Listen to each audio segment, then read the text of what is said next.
Right గా breaking news చూస్తున్నాం. తెలంగాణలో వరంగల్, నల్గొండ, ఖమ్మం పట్టభద్రుల ఎమ్మెల్సీ ఉప ఎన్నిక పోలింగ్ ముగిసింది. మధ్యాహ్నం 2 గంటల వరకు 3 జిల్లాల వ్యాప్తంగా 50% పోలింగ్ నమోదైంది. 3 ఉమ్మడి జిల్లాల పరిధిలోని 34 అసెంబ్లీ నియోజకవర్గాల్లో గ్రాడ్యుయేట్ ఓటర్లు తమ ఓటు హక్కును వినియోగించుకున్నారు. అత్యధికంగా వరంగల్ జిల్లాలోని ములుగులో 56% పోలింగ్ నమోదు కాగా మహబూబాబాద్ లో 49% పోలింగ్ నమోదైంది. హన్మకొండలో 52.02% కాగా వరంగల్లో 50.7%. ఇక భూపాలపల్లి జిల్లాలో 50.52% పోలింగ్ జరిగింది. ఇంకా కొన్ని ప్రాంతాల్లో ఓటర్లు క్యూ లైన్లలో ఉన్నారు. సాయంత్రం 4 గంటల వరకు క్యూ లైన్లో ఉన్న వారికి మాత్రమే ఓటు వేసే అవకాశం ఉన్నట్టుగా అధికారులు చెబుతున్నారు.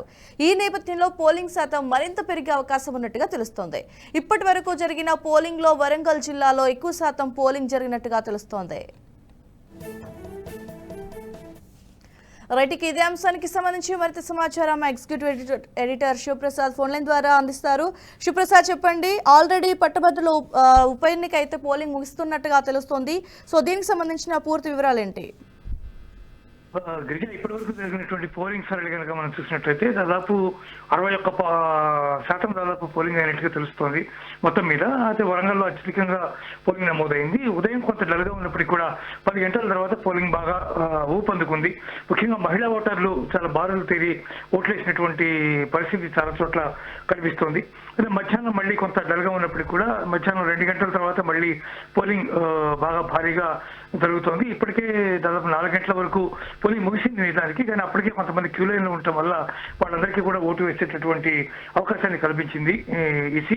ఆ మేరకు వాళ్ళందరూ కూడా క్యూ లైన్లో నిలబడి ఉన్నారు. వాళ్ళంతా కూడా ఓట్లు వేస్తున్నటువంటి పరిస్థితి. దాదాపు మొత్తం మీద ఒక 63 లేదా 62.5% వరకు వెళ్ళేటటువంటి అవకాశం ఉంది.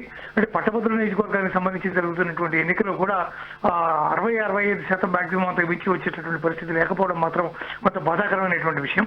ఎందుకంటే జనరల్ ఎలక్షన్స్ లో మనం చాలాసార్లు చూస్తున్నాం, చాలా తక్కువ శాతం పోలింగ్ నమోదవుతున్నటువంటి పరిస్థితి ఉంది చాలా చోట్ల.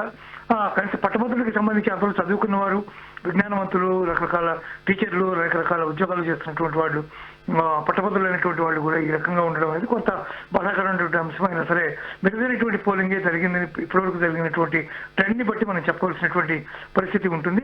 మరొక గంటలో దీనికి సంబంధించినటువంటి పూర్తి సమాచారం అందే అవకాశం ఉంది. గిరిజ రైట్ సార్, అయితే ఇప్పుడు సాయంత్రం 4 గంటల వరకు క్యూ లైన్ లో ఉన్న వారికి మాత్రమే ఓటేసే హక్కు ఉన్నట్టుగా చెప్తున్నారు. సో ఆ తర్వాత వచ్చిన వాళ్ళకి అవకాశం లేదన్నట్లుగా చెప్తున్నారు. సో దీనికి సంబంధించి ఏం చెప్తారు?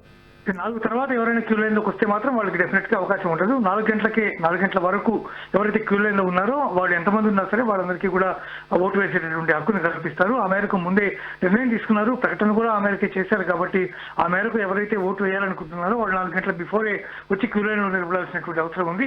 అలా ఎవరైనా లేకపోతే వాళ్ళు తమ ఓటు హక్కుని కోల్పోయినట్టే భావించవలసి ఉంటుంది. ఇప్పటికీ చాలా మంది 4K వచ్చి నిలబడ్డ వాళ్ళు చాలా మంది ఉన్నారు. కాబట్టి ఇంకో అరగంట 40 నిమిషాల పాటు పోలింగ్ జరిగే అవకాశం కనిపిస్తుంది. గిరిజ రైట్ సార్, అయితే ఇప్పుడు ఈ ఎమ్మెల్సీ ఉప ఎన్నికలు ప్రశాంతంగా జరిగాయి అంటారా?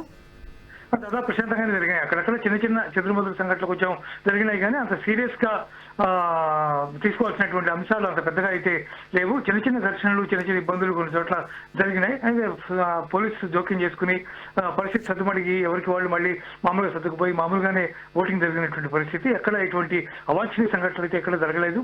ప్రశాంతంగా జరిగిందనే చెప్పాలి. Girija right, thanks for the update sir.